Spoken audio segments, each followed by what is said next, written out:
नमस्कार दोस्तों, एक बार फिर से आप लोगों का हमारे YouTube चैनल पर बहुत बहुत स्वागत है। दोस्तों, आज मैं भारतीय संविधान का एक महत्वपूर्ण टॉपिक अनुच्छेद, जितने भी अनुच्छेद है यानी कि 395 अनुच्छेद, उन सारे को हम शुरू करेंगे, क्योंकि इन सारे को हम शुरू से अंत तक व्याख्या सहित देखने वाले 395 अनुच्छेद को। इसके साथ साथ हम भाग को भी देखने वाले हैं इसमें। तो ये पार्ट 1 है, इस पार्ट 1 को लास्ट तक देखिए। आपको इसको बहुत सारे क्वेश्चन आपको मिलेंगे जो आपके एग्ज़ाम में कहीं ना कहीं आ चुके हैं और आने वाले भी एग्ज़ामों के लिए बहुत इम्पोर्टेंट है। तो दोस्तों, सबसे पहले तो आप लोग अभी तक हमारा चैनल सब्सक्राइब नहीं किए हैं तो सबसे पहले सब्सक्राइब कीजिए, अपने दोस्तों को शेयर कीजिए अगर पसंद आए तो, और वीडियो को लास्ट तक देखिए। तो चलिए दोस्तों, हम शुरू करते हैं अपना वीडियो। चलिए देखते हैं। सबसे पहले तो हम बताएं कि भारतीय संविधान में मूल रूप से 395 अनुच्छेद हैं। बाकी ऐसे अगर इसके अगर सब खंड की बात करते हैं, इसमें क ख ग करके टोटल 400 से भी अधिक अनुच्छेद है, लेकिन मूल रूप से भारतीय संविधान में 395 अनुच्छेद है, उन्हीं को हम देखेंगे। और जो अधिक इम्पोर्टेंट है सब खंड को, उनको भी हम देखेंगे आगे। अगर भाग की बात करते हैं तो इसमें कुल 22 भाग हैं। इनके साथ साथ हम अनुच्छेद के साथ साथ इनके भाग को भी देखेंगे, किस भाग में क्या वर्णित है और कहाँ से कहाँ तक उनके अनुच्छेद है, क्योंकि आपके एग्जाम में यहाँ से भी क्वेश्चन देखने को मिल जाता है। और इसके साथ साथ अगर हम बात करते हैं अनुसूची की, तो 12 अनुसूची हैं। पर मूल रूप से पहले तो संविधान में, मूल संविधान में 8 थे, अभी 12 हो गए हैं। तो चलिए दोस्तों, शुरू करते हैं। देखिए, पहला जो है संघ एवं राज्य क्षेत्र, संघ और उनका राज्य क्षेत्र, ये भाग 1 है। भाग 1 में यानी कि भारतीय संविधान को कुल 22 भागों में बांटा गया है और कुल इनके 295 अनुच्छेद हैं। तो भाग 1 में है संघ और उसका राज्य क्षेत्र, और इसका जो आर्टिकल है भाग 1 में, आर्टिकल 1 से यानी कि अनुच्छेद 1 से 4 तक संघ और उनके राज्य क्षेत्र के बारे में वर्णन है। तो चलिए दोस्तों, हम इसको व्याख्या सहित देखते हैं। पहला जो कहता है, अनुच्छेद 1 कहता है संघ का नाम और उनका राज्य क्षेत्र, यानी कि भारत अर्थात इंडिया क्या है, एक राज्यों का संघ है। इसके बारे में चर्चा की गई है अनुच्छेद 1 में कि भारत जो है यूनियन ऑफ स्टेट है ना। किसी भी स्टेट को भारत से अलग होने का अधिकार नहीं है। भारत क्या है, समझौते का परिणाम नहीं है, क्योंकि बेजाबते इसमें विलयीकरण के द्वारा इसका निर्माण किया गया है। लेकिन जबकि अमेरिका क्या है, समझौते का परिणाम है। 13 कॉलोनियों के में से मैंने समझौता करके एक संघ का निर्माण किया। लेकिन भारत क्या है, एक यूनियन ऑफ स्टेट है, यानी कि सभी राज्यों को अगर मिला दिया जाए तो क्या कहलाएगा, भारत।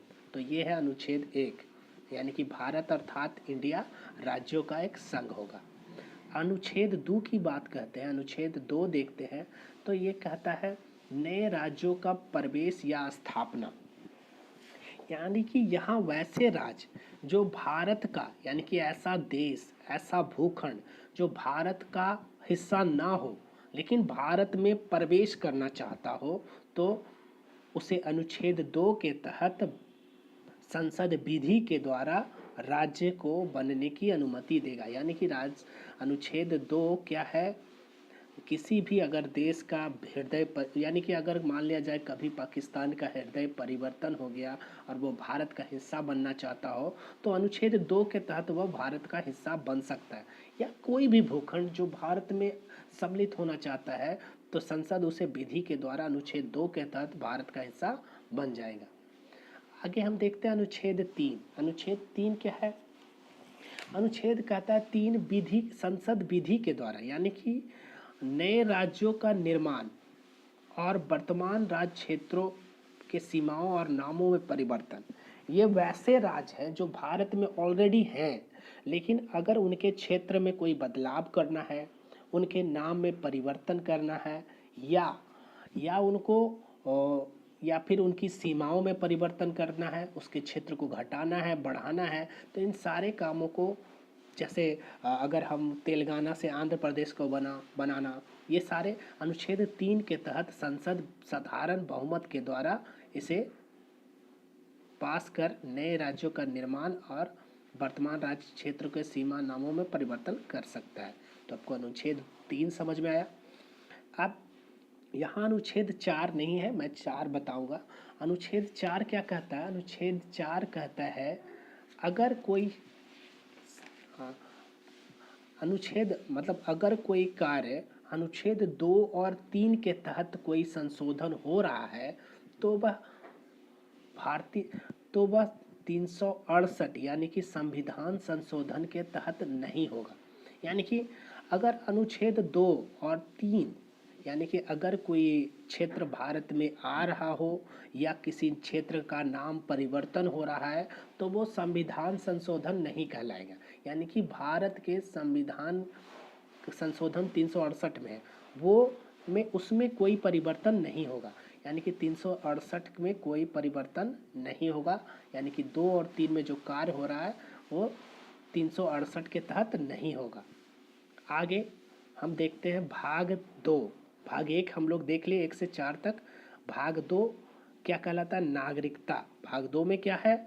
नागरिकता। आपका यहाँ भी से भी क्वेश्चन आ सकता है कि भाग 2 का संबंध किससे है? नागरिकता से। नागरिकता किस भाग में है? तो भाग 2 में है। नागरिकता का अनुच्छेद की बात करें तो अनुच्छेद 5 से 11 तक नागरिकता के बारे में बताया गया है। तो चलिए देखते हैं अनुच्छेद 5 क्या कहता है। अनुच्छेद 5 है संविधान के आरंभ पर नागरिकता। यानी कि जब भारत आज़ाद हुआ तो संविधान बना। तो संविधान बनने के बाद भारत के राज्य के लोगों को यानी कि भारत के लोगों को नागरिकता देने की बात हुई। उसी का ये मतलब प्रावधान किया गया है अनुच्छेद 5 के तहत। यानी कि जो भारत के राज्य क्षेत्र में जन्मा हो या जिसके माता पिता भारत राज्य क्षेत्र में जन्मा था तो उन सारे को भारत की नागरिकता दी जाएगी, ऐसा प्रावधान किया गया। अनुच्छेद 6 कहता है पाकिस्तान से भारत को प्रव्रजन करने वाले कुछ नागरिकों के नागरिकता के अधिकार। पाकिस्तान से यानी कि अगर कोई व्यक्ति पाकिस्तान से भारत आ गए हो, पाकिस्तान से भारत आने वाले व्यक्तियों के लिए मतलब जो पाकिस्तान जब बंटवारा हुआ था तो कुछ लोग पाकिस्तान चले गए, लेकिन बाद में जो भारत आए उनको नागरिकता के प्रावधान अनुच्छेद 6 में किया गया। अनुच्छेद 7 कहता है पाकिस्तान को प्रव्रजन करने वाले कुछ व्यक्तियों के नागरिकता के अधिकार। यानी कि जो व्यक्ति अगर मतलब संविधान के पाकिस्तान बंटवारा के समय जो चले गए हों, यानी कि एक डेट दिया हुआ है 1 मार्च 1948 के बाद वो पाकिस्तान चले गए हों तो उनको भारत की नागरिकता नहीं दी जाएगी। ये प्रावधान अनुच्छेद 7 में किया गया।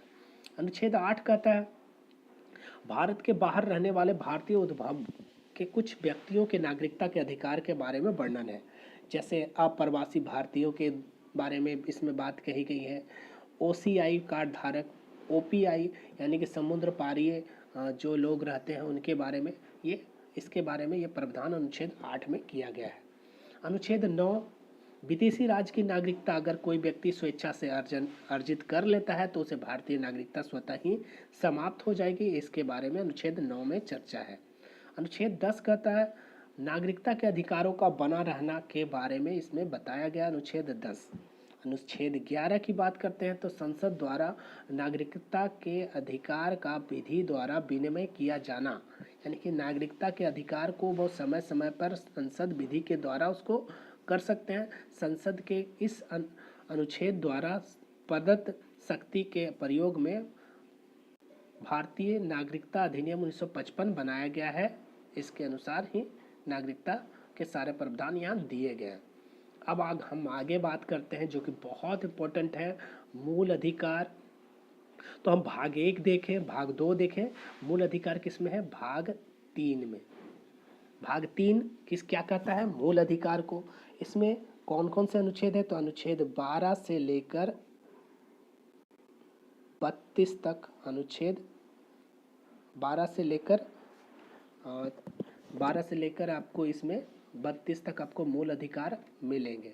चलिए देखते हैं तो एक एक करके। अनुच्छेद 12 अनुच्छेद 12 क्या कहता है? ये अनुच्छेद 12 जो है, इसमें राज्य की परिभाषा, राज्य क्या होगा, यानी कि राज्य के लिए एक निश्चित भूभाग होगा, नाम होगा, इतने लोग होने चाहिए, यानी कि राज्य का व्याख्या किया गया, राज्य की परिभाषा अनुच्छेद 12 को बताया गया है। और अनुच्छेद 12 में राज्य की परिभाषा दिया गया है और कहा गया है ये, या न्यायिक पूर्णावलोकन, इसी अनुच्छेद में, सॉरी, ये राज्य की परिभाषा दिया गया अनुच्छेद 12 में। अनुच्छेद 13 की बात करते हैं। अनुच्छेद 13 मूल अधिकारों के असंगत या उनका अल्पीकरण करने पर विधियों का शून्य होना। ये जो अनुच्छेद है, इसे कहा गया है न्यायिक पूर्णावलोकन की शक्ति प्रदान दिया गया है इसमें। इसे मूल अधिकारों का सुरक्षा कवच भी कहा गया। किस अनुच्छेद को? तो अनुच्छेद 13 को मूल अधिकारों का सुरक्षा कवच कहा गया। क्यों कहा गया? क्योंकि इसके तहत किसी भी विधि को शून्य घोषित किया जाएगा जो मूल अधिकारों को के असंगत होगा, मूल अधिकारों का उल्लंघन करेगा, और इसके विरुद्ध हम न्यायालय जा सकते हैं। जैसे अनुच्छेद 32 के तहत हम सुप्रीम कोर्ट तथा अनुच्छेद 226 के तहत हाई कोर्ट जा सकते हैं। किसके विरुद्ध? अगर आपके मूल अधिकारों का उल्लंघन होता है, यानी कि आपके मूल अधिकार अगर आपको कोई नहीं देता है, उसमें कोई किसी तरह का अथी होता है, तो आप उसके विरुद्ध आप न्यायालय जा सकते हैं। आगे हम देखते हैं समता का अधिकार, जिसमें आपको अनुच्छेद 14 से लेकर 18 तक मिलेगा। अनुच्छेद 14 कहता है विधि के समक्ष समता तथा विधियों का समान संरक्षण, यानी कि विधि यानी कि कानून, यानी कि भारत के सभी व्यक्ति को कानून के लिए सभी समान है, समान विधि समान संरक्षण प्रदान किया गया अनुच्छेद 14 में। अनुच्छेद 15 कहता है धर्म, मूल वंश, जाति, लिंग या जन्म स्थान के आधार पर कोई भी किसी को विभेद नहीं करेगा, उस पर प्रतिषेध किया गया है। अनुच्छेद 16 लोक नियोजन, यानी कि सरकारी नौकरियों में, यानी कि लोक नियोजन के में अफसर की समानता, यानी कि किसी में हम भेद नहीं कर सकते हैं, अफसर में समानता की बात कही गई है, लेकिन राज्य के अधीन किसी भी पद पर नियोजन या नियुक्ति के सभी व्यक्ति को समान अवसर प्रदान किया जाएगा, ऐसा बात कहा गया अनुच्छेद 16। अनुच्छेद 17 कहता है अस्पृश्यता का अंत, यानी कि छुआछूत वगैरह का अंत किया गया अनुच्छेद 17। अनुच्छेद 18 की बात करते हैं तो इसमें अनुच्छेद 18 में उपाधियों का अंत कहा गया है, यानी कि उपाधियों का अंत से समझ में आता है, यानी कि इसके अनुसार राज्य सेना संबंधी सम्मान के सिवा कोई सेना या शिक्षा संबंधी अधिक सम्मान के सिवा कोई उपाधि प्रदान नहीं करेगा, यानी कि कोई भी व्यक्ति शिक्षा और सेना संबंधी अधिकार के उपाधि के अलावा कोई उपाधि प्रदान नहीं करेगा। कोई भारतीय नागरिक विदेशी राज्य से कोई उपाधि ग्रहण नहीं करेगा। अगर वह करेगा तो वो सबसे पहले राष्ट्रपति की सहमति ग्रहण करना पड़ेगा, अन्यथा नहीं, यानी कि बिना राष्ट्रपति के अनुमति से आप किसी भी देश से किसी भी तरह का उपाधि ग्रहण नहीं कर सकते। तो कह सकते हैं उपाधियों का अंत अनुच्छेद 18। अब बहुत इंपॉर्टेंट है स्वतंत्रता का अधिकार, अनुच्छेद 19 से लेकर आपको 22 तक, आपको अनुच्छेद 19 से 22 तक आपको स्वतंत्रता का अधिकार दिया गया है। अब देखिए अनुच्छेद 19 बहुत इंपॉर्टेंट है। अनुच्छेद 19 वाक स्वतंत्रता आदि विषयों पर कुछ अधिकार, हम इसको डिटेल करते हैं। अनुच्छेद 19 में के द्वारा 6 प्रकार के मूलभूत स्वतंत्रता प्रदान किया गया है। हर व्यक्ति को 6 प्रकार के मूलभूत स्वतंत्रता किसके अनुसार? अनुच्छेद 19 के अनुसार। पहला, वाक एवं अभिव्यक्ति की स्वतंत्रता, यानी कि आप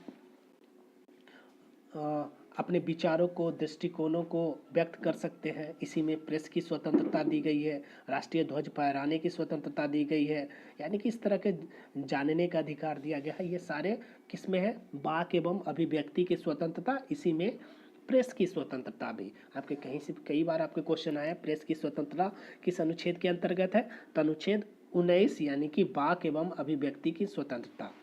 अब दूसरा है शांतिपूर्ण एवं निरायुध सम्मेलन करने का स्वतंत्रता, ये दिया गया अनुच्छेद 2 के तहत। तीसरा है संगठन या संघ बनाने की स्वतंत्रता। चौथा है भारत के राज्य क्षेत्र में आवाज संचरण करने की स्वतंत्रता, आप कहीं भी घूम सकते हैं। पांचवा है भारत के राज्य क्षेत्र में कहीं भी निवास करने की स्वतंत्रता। और छठा है कोई वृत्त आजीविका व्यापार या कारोबार करने की स्वतंत्रता। तो अनुच्छेद 19 के तहत ये 6 प्रकार के मूलभूत स्वतंत्रता प्रदान किया गया। अब हम बात करते हैं अनुच्छेद 20। अनुच्छेद 20 क्या कहता है? ये कहता है अपराधों के दोष सिद्ध के संबंध में, यानी कि ये अगर दोष सिद्धि के संबंध में, यानी कि किसी भी व्यक्ति को हम दोहरे दंड से संरक्षण कर सकते हैं, यानी कि किसी अपराधी को एक दंड के लिए एक ही बार सजा दिया जा सकता है, ये बताया गया है। और क्या कहा गया है? किसी व्यक्ति को स्वयं के विरुद्ध साक्ष्य देने के लिए विवश नहीं कर सकतेगा, ये अनुच्छेद 20 कहता है। और क्या कहता है ये? यानी कि कोई ऐसी विधि को, यह ऐसी विधि को बताता है कि अगर कोई व्यक्ति जिस समय कोई अपराध किया हो तो उसी समय के कानून के तहत उसको सजा दी जाएगी, नहीं ये नहीं कि उनको बाद में जो कानून बना उसके अनुसार। तो अनुच्छेद 20 आपको समझ में आया। अनुच्छेद 21 प्राण एवं दैहिक स्वतंत्रता। अनुच्छेद 21 कहता है प्राण एवं दैहिक स्वतंत्रता, यानी कि अनुच्छेद 21 के अनुसार किसी व्यक्ति को उसके प्राण एवं दैहिक स्वतंत्रता को से वंचित नहीं किया जा सकता है, केवल विधि के प्रक्रिया के अनुसार ही उसको वंचित किया जा सकता है। इसमें विदेश जाने का भी अधिकार दिया गया है इसी के अनुच्छेद 21 में ही।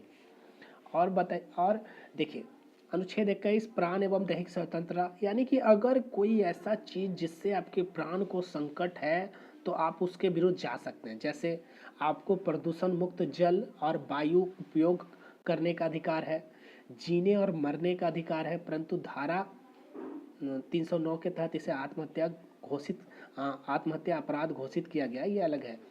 धूम्रपान निषेध, ये भी आपको अनुच्छेद 21 के तहत आया है।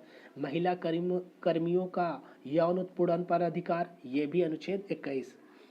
और देखिए अनुच्छेद 21 में ही अनुच्छेद 21 के क में जोड़ा गया है 6 से 14 वर्ष तक के बच्चों को शिक्षा का अधिकार दिया गया है, जिसे 86वें संविधान संशोधन 2002 द्वारा जोड़ा गया है। यानी कि अनुच्छेद 21 के काम में ये 86वें संविधान संशोधन द्वारा शिक्षा का अधिकार, यानी कि 6 से 14 वर्ष के सभी बालकों को निःशुल्क शिक्षा और अनिवार्य शिक्षा उपलब्ध कराने का अधिकार दिया गया है। यानी कि इनको ये समझ में आ गया अनुच्छेद 21। अब अनुच्छेद 22 की बात करते हैं।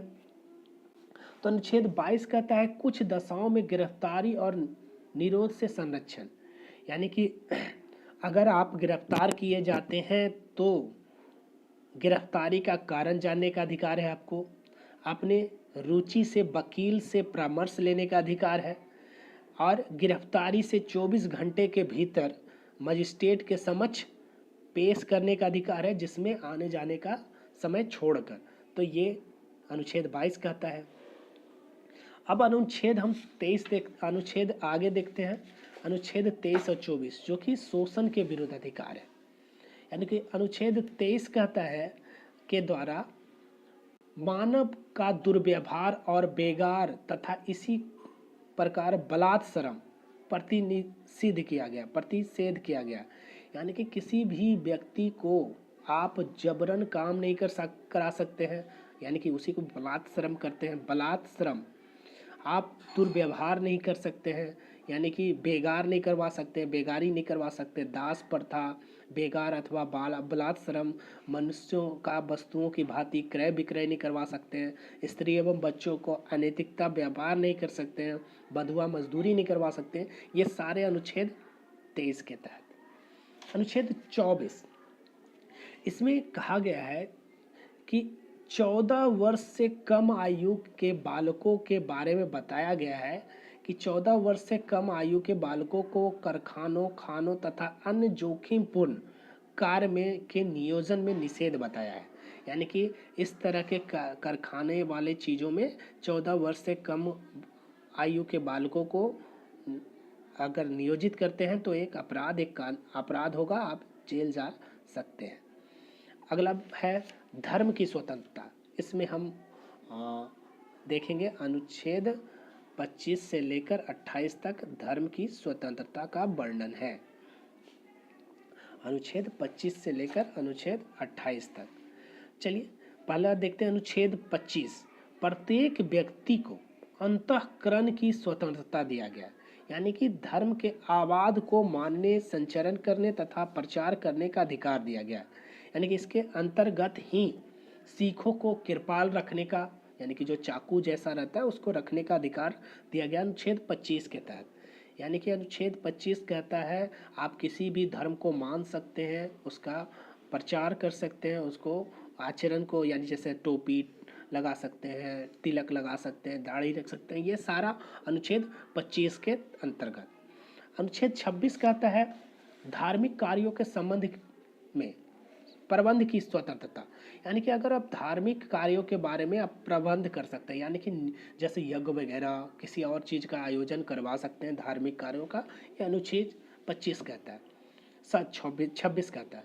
अनुच्छेद 27 कहता है किसी विशिष्ट कार्य की अभिवृद्धि के लिए करों के संवाद में स्वतंत्रता। अब कहता है अनुच्छेद 27 यह उपबंधित करता है कि किसी भी व्यक्ति को कोई ऐसा कर देने के लिए विवश नहीं किया जाएगा कि उसकी आय को किसी विशेष धर्म या धार्मिक संप्रदाय की वृद्धि के लिए व्यय किया गया। यानी कि किसी को आप जबरन किसी धर्म के लिए चंदा यानी कि पैसा आप नहीं ले सकते हैं, इसकी बात अनुच्छेद 27 में की गई है।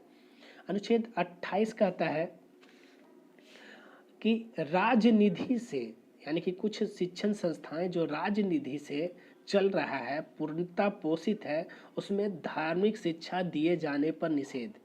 यानी कि आप किसी भी वैसा स्कूल या कोई ऐसा संस्था जो कि राजनिधि के द्वारा चल रहा है उसमें आप किसी विशेष धर्म का प्रचार यानी कि शिक्षा नहीं दे सकते।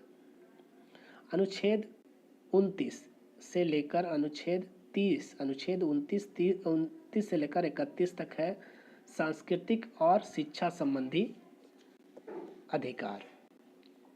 तो देखिए अनुच्छेद 29 कहता है अल्पसंख्यक, यानी कि जिसकी संख्या कम है, अल्पसंख्यक वर्गों के हितों से संरक्षण।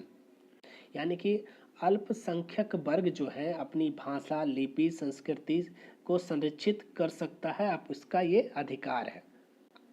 आगे अनुच्छेद 30 शिक्षा संस्थानों की स्थापना और प्रशासन करने का अल्पसंख्यकों वर्गों का अधिकार। यानी कि अल्पसंख्यक वर्ग को शिक्षण संस्थानें स्थापित करने तथा उन्हें संचालित करने का अधिकार दिया गया है। उसके अनुसार भाषा, धर्म व अधिकार सभी अल्पसंख्यक वर्गों को अपनी रुचि की शिक्षण संस्थानों को स्थापना और प्रशासन करने का अधिकार दिया गया अनुच्छेद 30। अनुच्छेद 31 जो कि था संपत्ति का अधिकार, इसको हटा दिया गया है 44वें संविधान संशोधन 1978 के द्वारा और इसे 300 अनुच्छेद 300 के क में रखा गया है। संपत्ति का अधिकार पहले एक मूल अधिकार था जिसे 44वें संविधान संशोधन 1978 द्वारा हटाकर एक विधि का अधिकार बना दिया गया है। इसको अनुच्छेद 30 के क में यानी कि भाग 12 में रखा गया है। आगे देखते हैं संवैधानिक उपचारों का अधिकार, जिसको अनुच्छेद 32 से लेकर 35 तक आपको दिया गया है। संवैधानिक उपचारों का अधिकार। तो अब देखते हैं अनुच्छेद 32। अनुच्छेद क्या कहता है? संवैधानिक उपचारों का अधिकार, जिसके डॉक्टर भीमराव अंबेडकर ने भारतीय संविधान की आत्मा या हृदय कहा। बहुत इंपॉर्टेंट है, अगर कुछ कई बार आया है आपके एग्जाम में कि डॉक्टर भीमराव अंबेडकर ने किसे संविधान की आत्मा या हृदय कहा है, तो संवैधानिक उपचारों का अधिकार किस में है? तो अनुच्छेद 32 में वर्णित है। चलिए आगे देखते हैं अनुच्छेद 33। अनुच्छेद 33 कहता है, देखिए क्यों कहा गया है इसके लिए, ये हम इसकी बात थोड़ा सा हम और देखते हैं अनुच्छेद 32 के बारे में कि आखिर डॉक्टर भीमराव अंबेडकर ने इसे संविधान की आत्मा क्यों कहा? तो इसके पीछे कई कारण हैं। देखिए, इसी अधिकार के अंतर्गत व्यक्ति मूल अधिकारों का उल्लंघन होने पर या वह सुप्रीम कोर्ट जा सकता है तथा 226 के तहत हाई कोर्ट जा सकता है। और अनुच्छेद 32 के तहत न्यायालय 5 प्रकार का रीट जारी करता है। एक तो बंदी प्रत्यक्षीकरण, दूसरा परमादेश, तीसरा प्रतिषेध, और चौथा उत्प्रेषण, और पांचवा अधिकार परीक्षा। ये 5 तरह के रीट आपके मूल अधिकारों के उल्लंघन होने के बाद न्यायालय 5 तरह का, अगर कोई व्यक्ति को अब जबरन राज्य मतलब बंदी बना लिया है तो आप न्यायालय उसको बंदी प्रत्यक्षीकरण का रीट जारी कर सकता है। तो इस तरह के 5 अधिकार को वर्णित किया गया है अनुच्छेद 32 में। तो इसीलिए डॉक्टर भीमराव अंबेडकर ने इसे संविधान की आत्मा या हृदय बताया। अनुच्छेद 33 के अनुसार संसद निम्न वर्गों के संबंध में कहता है, भाग 3 द्वारा, अनुच्छेद 33 कह रहा है भाग 3 में द्वारा प्रदत्त अधिकारों का बलों आदि को लागू होने का उपरांतरण करने की संसद की विधि। यानी कि संसद निम्न वर्गों के संबंध में उनके कर्तव्यों के उचित पालन और उनके अनुशासन सुनिश्चित करने के नियोजन के विधि द्वारा यह अवधारित करता है। अनुच्छेद 33। अनुच्छेद 34 कहता है, जब किसी क्षेत्र में सेना विधि प्रवृत्त है तब भाग 3 द्वारा प्रदत्त अधिकारों का निलंबन। यानी कि अगर कहीं भी किसी भी राज्य क्षेत्र में मार्शल लॉ लागू है तो संसद विधि के द्वारा भाग 3 के मूल अधिकारों को निरस्त कर सकता है। ये इसकी बातें कही गई है। अनुच्छेद 35 भाग 3 में उपबंधों प्रभावी करने के लिए विधान है। यानी कि अस्पृश्यता तथा बलात्श्रम के लिए संसद ने इस अनुच्छेद के अंतर्गत तहत दंड का प्रावधान किया गया है। यानी कि संसद यह अपेक्षा की गई कि वह कार्यों के लिए जिन्हें करता है बलात्श्रम, उसके लिए कानून बनाया है। तो ये थे अनुच्छेद, यहाँ तक अपन अनुच्छेद 35 तक आप लोग देख चुके हैं। अनुच्छेद 36 से हम देखने वाले हैं। अनुच्छेद 36 से 51 तक है आपके भाग 4। भाग 3 तक हम लोग देखे थे। भाग 4 की बात करेंगे तो भाग 4 है नीति निर्देशक तत्व। भाग 4 में क्या वर्णित है? नीति निर्देशक तत्व। तो नीति निर्देशक तत्व जो है, नीति माने नियम और निर्देशक तत्व, यानी कि ये टोटल ये जो भाग 4 है वो नीति निर्देशक तत्व है, जिसमें 36 से 51 तक आता है। अभी हम थोड़ी सी बातें करते हैं राज्य के नीति निर्देशक तत्व के बारे में। ये क्या है? सबसे पहले तो ये आयरलैंड से लिया गया है। और क्या है? ये एक राज्य को एक तरह का आईना दिखाता है कि कैसे किसी लोक कल्याणकारी राज्य की कैसे स्थापना की जाए, यानी कि लोगों को कैसे कल्याण किया जाए, इसके लिए ये राज्य के नीति निर्देशक तत्व को बनाया गया है, जिसमें 36 से 51 तक नियम और कानून है कि कैसे आप राज्य की लोक कल्याणकारी राज्य बना सकते हैं। तो चलिए एक एक करके हम देखते हैं। अनुच्छेद 36 राज्य के नीति निर्देशक तत्व को हम देख रहे हैं। भाग 4 देख रहे हैं। भाग 3 तक हम लोग देख चुके हैं।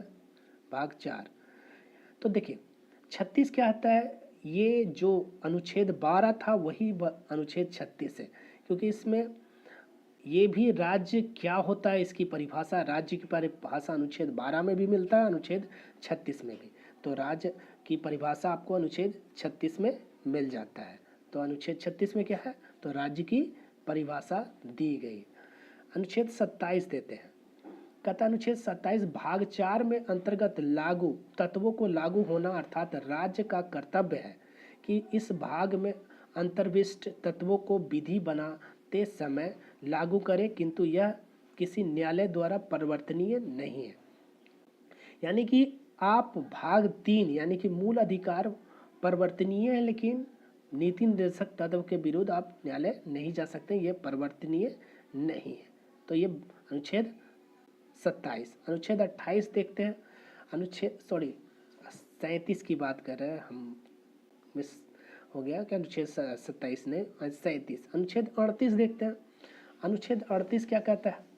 अनुच्छेद 38 कहता है कि राज्य लोक कल्याण की अभिवृद्धि के लिए सामाजिक व्यवस्था करेगा। यानी कि राज्य को ये बताया कि कैसे आप लोक कल्याण कर सकते हैं, यानी कि कैसे अवसर की समानता, प्रतिष्ठा और सुविधाओं को आप कर सकते हैं। इसके बारे में अनुच्छेद 39 में अनुच्छेद 38 में व्यवस्था, अभिवृद्धि के लिए व्यवस्था की गई है। अब अनुच्छेद 39 हम अनुच्छेद 39 देखते हैं। कहता अनुच्छेद 39 के तहत यह निर्देश दिया गया है कि राज्य प्रत्येक स्त्री और पुरुष को समान रूप से जीविका के साधन उपलब्ध कराने का प्रयत्न करेगा। इसी में अनुच्छेद 39 के क में जोड़ा गया है कि समान न्याय और निःशुल्क विधिक सहायता प्रदान करेगा, जिसे 42वें संविधान संशोधन 1976 द्वारा जोड़ा गया है। तो ये थे अनुच्छेद। अब हम देखते हैं अनुच्छेद 40। अनुच्छेद 40 बहुत इंपॉर्टेंट है। इसमें ग्राम पंचायतों का गठन किया गया। अनुच्छेद 40 क्या है? ग्राम पंचायतों का गठन। बिल्कुल बहुत इंपॉर्टेंट है। ग्राम पंचायतों का गठन किस अनुच्छेद में? तो अनुच्छेद 40 में ग्राम पंचायतों का गठन का चर्चा की गई है। अब आगे बात करते हैं अनुच्छेद 41, कुछ दशाओं में काम, शिक्षा और लोक सहायता पाने का अधिकार। तो देखिए, अब कहा गया है, देखिए, सभी नागरिक अपनी योग्यता के अनुसार रोजगार व शिक्षा का पा सके एवं बेगारी, बुढ़ापा, बीमारी और असमर्था आदि दशाओं में सार्वजनिक सहायता प्राप्त कर सके, इसकी चर्चा की गई है। इसके बारे में ये चर्चा की गई अनुच्छेद 41। अनुच्छेद अगर 42 की बात करते हैं तो काम की न्याय संगत और मानवोचित दशाओं का तथा प्रसूति सहायता का उपलब्ध प्रबंध। यानी कि राज्य ऐसा प्रयत्न करेगा कि व्यक्तियों को अपनी अनुकूल और मानवोचित अवस्थाओं में ही कार्य करना पड़े तथा स्त्रियों को प्रसूति सहायता के लिए उपलब्ध कराएगा। ये अनुच्छेद 42 कहता है। अनुच्छेद 43 की बात करते हैं तो ये इसी के तहत मनरेगा आता है, यानी कि कर्मचारियों के लिए निर्वाह मजदूरी आदि का ये करेगा कि कैसे उसको मजदूरी वगैरह काम मिल सके। इसके लिए राज्य में मनरेगा वगैरह चल रहा है। यानी कि आपको इस वहाँ के राज्यों के लोगों के लिए काम उपलब्ध कराने की बात कही गई है। जैसे राज्य का यह भी प्रयास होगा कि गांव में व्यक्तिगत अथवा सहकारी आधार पर कुटीर उद्योग का प्रोत्साहन करेगा। यानी कि इन सारी बातों को, यानी कि मनरेगा राज्य इसी संवैधानिक लक्ष्य की पूर्ति के लिए दिशा को प्रयोजित करेगा। यानी कि मनरेगा का भी अनुच्छेद 43 में वर्णन किया गया है। अब अनुच्छेद 43 के क में देखते हैं, कहा गया है उद्योग के प्रबंध में कारीगरों का भाग लेना। ये भी अनुच्छेद 42 के क में जोड़ा गया, 42वें संविधान संशोधन 43 में। अनुच्छेद 43 के ख में 57वां संविधान संशोधन द्वारा 2011 के अंतर्गत इसको भी जोड़ा गया है। इसमें क्या है हम इसमें जोड़ा गया है कि राज्य को यह निर्देश दिया गया है कि वह सहकारी समितियों के स्वैच्छिक गठन, स्वतंत्र संचालन, लोकतांत्रिक नियंत्रण तथा व्यावसायिक प्रबंध को प्रोत्साहित करेगा। यानी कि इसे 43 के ख में जोड़ा गया 57वां संविधान संशोधन 2011 द्वारा। अब अनुच्छेद 44 की बात करते हैं तो ये समान सिविल संहिता, यानी कि नागरिकों के लिए एक समान सिविल संहिता, यानी कि समान नागरिक संहिता, यानी कि यूनिफॉर्म सिविल कोड की व्यवस्था की गई है। इसके बारे में चर्चा की है। अनुच्छेद 44। अनुच्छेद 45 देखते हैं। अनुच्छेद 45 में कहा गया है कि राज्य 14 वर्ष तक के बालकों के लिए निःशुल्क और अनिवार्य शिक्षा प्रदान कराने की व्यवस्था करेगा, जिसे 86वें संविधान संशोधन 2002 द्वारा जोड़ा गया है। यह एक स्वतंत्रता के अधिकार के अंतर्गत मूल अधिकारों की स्थिति प्रदान करेगा। ठीक है, राज्य यानी कि राज्य प्रारंभिक बाल्यावस्था में देखभाल और बच्चों की शिक्षा के लिए प्रयास करेगा। इसकी बात अनुच्छेद 45 में की गई है। अनुच्छेद 46, अनुच्छेद 46 क्या कहता है?